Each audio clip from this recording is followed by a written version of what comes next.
So, how workers respond to changes depends on their preferences. So, each person is different and has different motivations and desires. So, a change in conditions can affect two different people differently. So, we use a difference curve to model those differences in preferences. So, drawing them with different slopes or in different positions can change the ultimate effect of something because it shows how a different person would respond to those changes.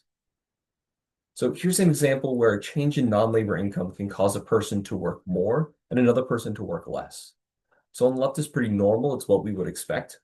When non-labor income increases, the person works less. So they increase their leisure here from 70 to 80 hours, and they end up still with more money up here at P1 instead of P0. So it's great, the best of both worlds. But on the right here is a different person. Maybe they're saving up for a big purchase or tuition for the kids, something like that. So when they get an increase in non-labor income with the same sort of shift up from E0 to E1 that we saw with the first person, they end up working more. They have this different indifference curve over here. So they end up going from 70 hours leisure to 60 hours leisure, reducing leisure, increasing working time. And they end up increasing how much they make which is ultimately their consumption by even more than the first person. Now, I usually don't ask you to draw indifference curves in a specific way for these problem sets. I think it's better to work out the relationships themselves instead of trying to focus on getting a specific outcome ultimately. I think that shifts the way you think about things as you're drawing through it, and it's not a good way to learn, at least initially. But this example highlights just how different things can be, depending on what you assume about the individual. If they are, I don't want to say the normal person, like the most common person here, if they increase their leisure to respond to an increase in non-income labor, or if they end up decreasing their leisure. All right, so let's move on. This is one of the figures we see in the text, I think figure 310 or 312. It's a little cluttered. So let's walk through how to draw this and the changes that occur for a problem set style question, which should also help our understanding. So the textbook doesn't do a great job of showing you a simple version of the model and then working you through it. They just show the ultimate effect and without tracing through all the different changes. I suppose it's because it's a graduate text, so they assume that you have enough of a background to pick out the main model and the initial conditions and then work through the changes. But if you're unfamiliar with them, this can be difficult. Even if you are familiar with economics in general, if you haven't worked with some of these models before, it can be a little bit confusing when we get a lot of these different curves and things shifting in different ways. So let's just walk through how to do this from the beginning. So if we're trying to set up this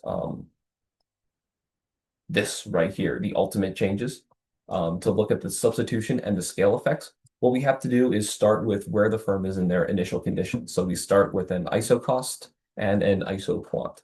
I'm sorry that these names mean absolutely nothing. At least the budget line and indifference curves are something. Wish I had a better name, but it doesn't.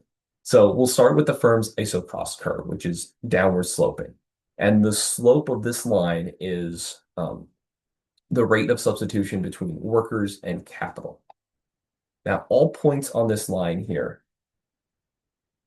are the same cost for the firm. So in isolation, they're ambivalent about which one they choose. There's no perfect model right away when we're just working with the isocost line. How much they choose to produce is based on the isoquant curve.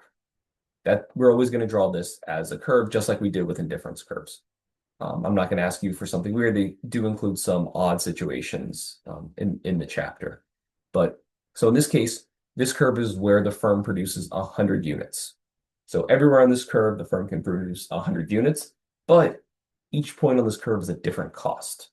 So it's the interaction of the isocost line and the isoquant curve that determines the level of output and the cost that the firm is going to produce that.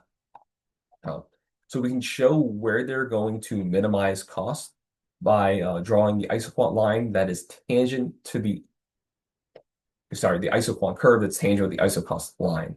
So at this point P, the firm can produce 100 units and do so at the cheapest or the lowest cost. Any isoquant curve down here will have a lower output. So something like the curve went like this, it would only be, say, 50 instead of 100. Any isocost line out here would be at a higher cost. So even if it crossed,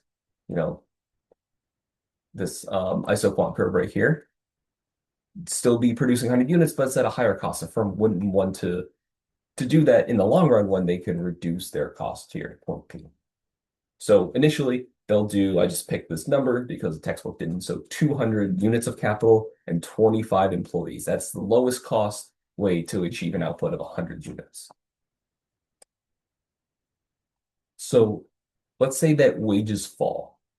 This means that the marginal cost of production is going to fall. You can show that with the simple graph from the chapter here on the left. So what it shows is the firm can produce the same amount of output, so 100 units here at a lower cost, or it can produce 150 units, so even more at the same cost. Now, because it's wages that are falling, the cost of labor falls, and the cost of capital is going to stay the same. So that means that wages fall relative to capital, which changes the slope of our isocost line. So we draw the new isocost line here. So the original is wage 0 right here, cross that difference curve at point P. Now it's out here at a more shallow slope or a less steep slope because the cost of labor fell relative to capital. And again, remember, it doesn't rotate around this top point. There's no reason that it would have to stay, the firm's production would have to stay here. So it shifts down by some amount. I chose this much just to make sure that it was, clear for you guys to see.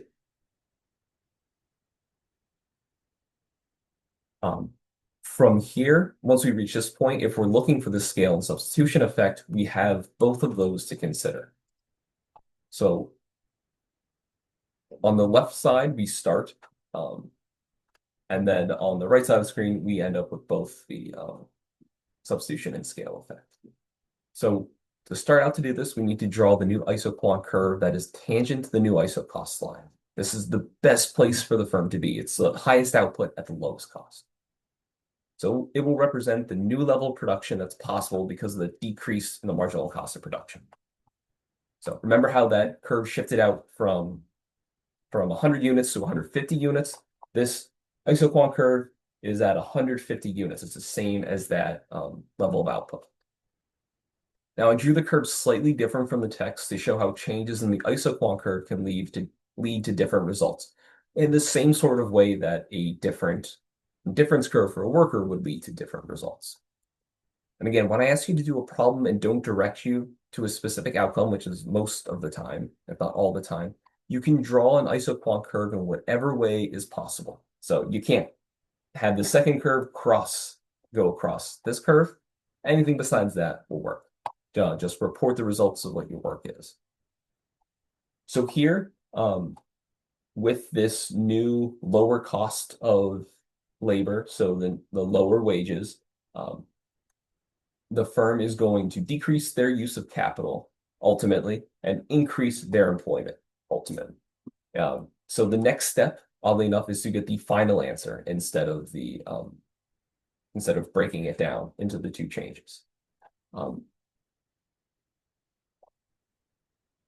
But because we're talking about the substitution and scale effects, we're not finished when we get to the ultimate change. So from here, we can draw another isocost line, which is right here, parallel to the original isocost line. So this line would represent the situation where the cost of labor did not change. So we draw it so it's tangent to the new isoquant curve with the output of 150. So it is as if, or I could say it's basically focusing on when there's a change in the cost of production. It doesn't, in this case, it's not considering whether there's a change in the cost of capital or the cost of labor, just kind of shifting out to get to the new point. This represents the scale effect. So a reduction in either labor or capital costs will have an effect on the firm that will increase their output.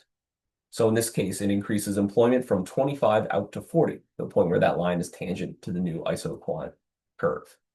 And capital would increase in this situation. That's the effect of just increasing the output. Now, firms are also going to decrease their costs. So they're going to change how they're producing. That's what the substitution does. The substitution effect shows not just the result in the increased output, but now the result in considering that and considering the change in the cost between the two. So they're going to, hire more workers and use less capital. So in this case, when we're talking about the substitution and the scale effect, we're not worried about the capital here when it's a change in employment. I included a number there for clarity, but in this case, it's only decomposing the change in employment. So basically, the firm would hire 15 more workers, moving from 25 to 40, because they're increasing production. The increasing production causes them to bring in more. And then the lower cost of per worker, because the wages fell, is going to get you from 40 to 50. So there's the increase in output and then the decrease in the cost of labor. So the whole point is to see the ultimate effect. This here on the left gives you the ultimate outcome. This allows you to decompose the two different effects on employment.